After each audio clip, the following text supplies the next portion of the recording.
वाराणसी में मंगलवार को मिली रिपोर्ट के अनुसार 11 कोरोना मरीज मिले हैं। बीते 24 घंटे में कोरोना से किसी मरीज की मौत नहीं हुई है। मंगलवार को होम आइसोलेशन से 5 मरीज स्वस्थ हुए हैं। कोविड हॉस्पिटल से किसी मरीज को छुट्टी नहीं मिली है। वाराणसी में तीसरी लहर में अब तक 13,575 पॉजिटिव मरीज मिल चुके हैं। इनमें से 13,522 लोग स्वस्थ हो चुके हैं, जबकि एक्टिव केसों की संख्या 40 है। वाराणसी के रोहनिया थाना पुलिस ने मंगलवार को अपहरण के मामले में फरार चल रहे अभियुक्त को गिरफ्तार करने में सफलता हासिल की है। पुलिस ने गिरफ्तार अभियुक्त के कब्जे से अपहृता को बरामद कर लिया। इस संबंध में सब इंस्पेक्टर गौरव कुमार मिश्र ने बताया कि पुलिस को मुखबिर से सूचना मिली कि अभियुक्त अजीत कुमार पटेल निवासी सारनाथ भास्करा पोखरी के पास सड़क के किनारे खड़ा है, जो कहीं भागने की फिराक में है। इस सूचना पर त्वरित कार्रवाई करते हुए पुलिस ने अभियुक्त को मौके पर पहुंचकर हिरासत में ले लिया। दोस्तों के साथ मंगलवार को मिर्जापुर के लखनिया दरी में पिकनिक मनाने गया आईआईटी बीएचयू में बीटेक सेकेंड ईयर का छात्र गहरे पानी में डूब गया। सूचना पर पहुंची स्थानीय पुलिस ने छात्र का शव बरामद कर लिया है। इसके बाद परिजनों को घटना की सूचना दी गई। जानकारी के अनुसार मृत छात्र साहिल राठी उम्र 19 वर्ष पुत्र बद्री प्रसाद निवासी गंगानगर राजस्थान अपने 10 दोस्तों के साथ गाड़ी बुक करके लखनिया दरी पिकनिक मनाने गया था। लखनिया दरी जलप्रपात में नहाने के दौरान छात्र डूबने लगा। दोस्तों ने बचाने का प्रयास किया पर उसे बचा नहीं पाए। काशी विश्वनाथ मंदिर के गर्भगृह में शनिवार शाम स्पर्श दर्शन के दौरान महिला श्रद्धालुओं के साथ अभद्रता के मामले में कार्रवाई करते हुए सिपाही कुलदीप और गर्भगृह में ही तैनात महिला सिपाही को ड्यूटी पॉइंट से हटा दिया है। कुलदीप के खिलाफ उनके तैनाती जनपद में रिपोर्ट भेजी जा रही है। गर्भगृह समेत मंदिर क्षेत्र में तैनात पुलिसकर्मियों के साथ बैठक में अधिकारियों ने श्रद्धालुओं से सलीके से पेश आने का निर्देश दिया है। खास तौर से महिला श्रद्धालुओं के साथ किसी भी तरह से अभद्रता नहीं होने की हिदायत दी गई। गंगा में आए दिन स्नान के दौरान डूबने से हो रही मौतों को लेकर कमिश्नरेट पुलिस अलर्ट हो गई है। वाराणसी कमिश्नरेट पुलिस की ओर से कोतवाली चौक व भेलूपुर थाने क्षेत्र में पड़ने वाले खतरनाक घाटों पर सोमवार को चेतावनी बोर्ड लगाए गए हैं। DCP Kashi zone RS Gautam के निर्देशन में एसीपी भेलूपुर दशाश्वमेध और कोतवाली के नेतृत्व में पुलिस बल द्वारा पार्षद बंगाली टोला के सहयोग से घाटों पर चेतावनी पटल लगवाया जा रहा है, जिससे स्नान करने वाले श्रद्धालु पर्यटकों के साथ गंगा नदी में कोई अप्रिय घटना घटित न हो। साथ ही जल पुलिस को लगातार पेट्रोलिंग करने का निर्देश भी दिया गया है। हालांकि इसके बावजूद मंगलवार को तुलसी घाट पर चेतावनी लिखे जाने के बावजूद कुछ युवक वहां स्नान करते दिखाई दिए। अगर आप भी अपने 2 पहिया वाहन की स्मार्ट सर्विस चाहते हैं तो स्मार्ट गैरेज है आपके लिए बेस्ट ऑप्शन। मात्र 99 रुपए में बाइक और स्कूटी की करवाए सर्विसिंग। पिक एंड ड्रॉप की यह विशेष सुविधा वाराणसी आजमगढ़ रोड लंबी सब्जी मंडी के पास।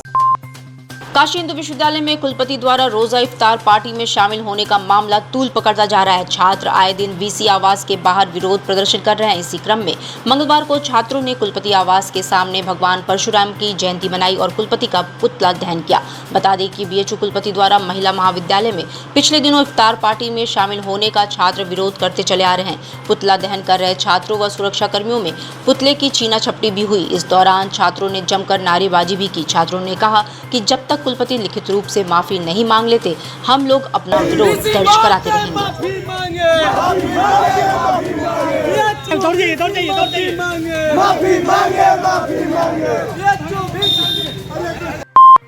बीएचयू के एम्फी थिएटर ग्राउंड में 10 मई 2021 को शुरू हुए पंडित राजन मिश्र कोविड अस्पताल को अब हटाने का काम शुरू हो गया है। कोरोना की दूसरी लहर में सेना द्वारा तंबुओं से तैयार किए गए इस सुपर स्पेशलिस्ट अस्पताल में ऑक्सीजन युक्त 750 बेड की व्यवस्था थी, जिसमें 250 बेड वेंटिलेटर युक्त आईसीयू के थे। ऑक्सीजन की निर्बाध आपूर्ति के लिए यहाँ 3 ऑक्सीजन प्लांट भी स्थापित किए गए थे।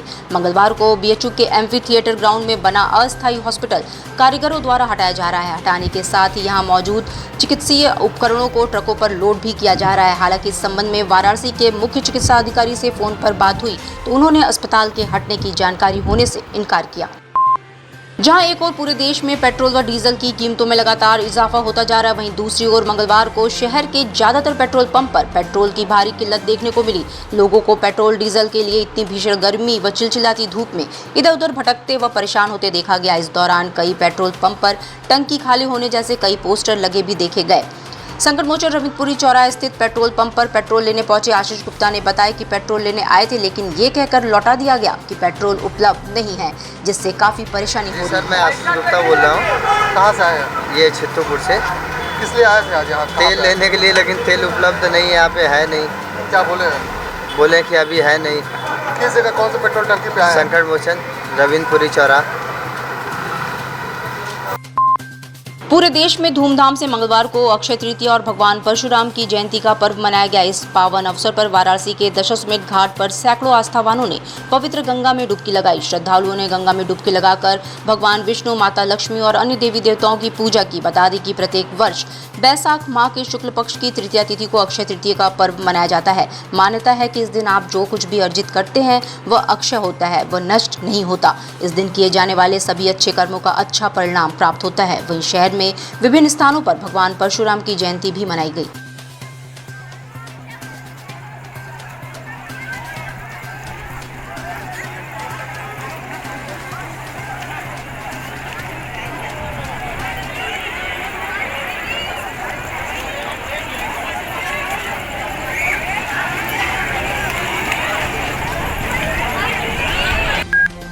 ईद की नमाज के बाद मंगलवार को ईद का त्यौहार धूमधाम से पूरे शहर में मनाया गया। सुबह लोगों ने गले मिलकर एक दूसरे को ईद की बधाई दी। सोमवार को ईद के चांद का दीदार होने के साथ ही फिजा में ईद मुबारक की सदाएं गूंज उठी। सड़कों पर नमाज अदा नहीं करने के फरमान के बाद ईदगाह और मस्जिदों में नमाज अदा करने के लिए भीड़ नजर आई। पुलिस प्रशासन भी सुरक्षा व्यवस्था में मुस्तैद रही। नई सड़क बुदौलिया, गिरजाघर, पीली कोठी, बजरडीहा, नदेसर में मुस्लिम बंधुओं ने सुबह सवेरे ईद की नमाज अदा कर देश में अमन चैन की दुआ मांगी। 2 साल बाद लोगों ने सामूहिक रूप से एकत्रित होकर ईद की नमाज अदा की।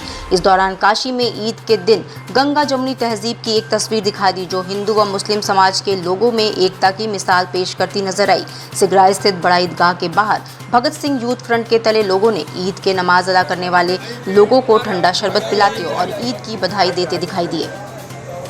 मुबारक हो गया, ठंडा शरबत पीजिए,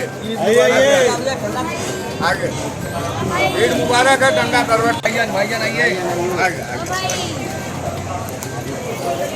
आइए भैया आइए। गंगा जमुनी तहजीब का शहर है बनारस। आज ईद है और तमाम हमारे हिंदू साथियों ने मिल करके आज तमाम ये जो बड़ी ईदगाह है यहाँ पर ईद का नमाज अदा होता है। और हर वर्ष हम लोग भगत सिंह यूथ फ्रंट के बैनर तले तमाम नमाजी साथियों को हम लोग रुआवजा और शरबत पिलाते हैं और उनकी दुआओं को हम लोग अपने ज़िंदगी में कलेक्ट करते हैं। ये एक आपसी प्यार और सौहार्द का माहौल होता है। हम अगर ईद मनाते हैं अपने मुस्लिम साथियों के साथ, तो हमारे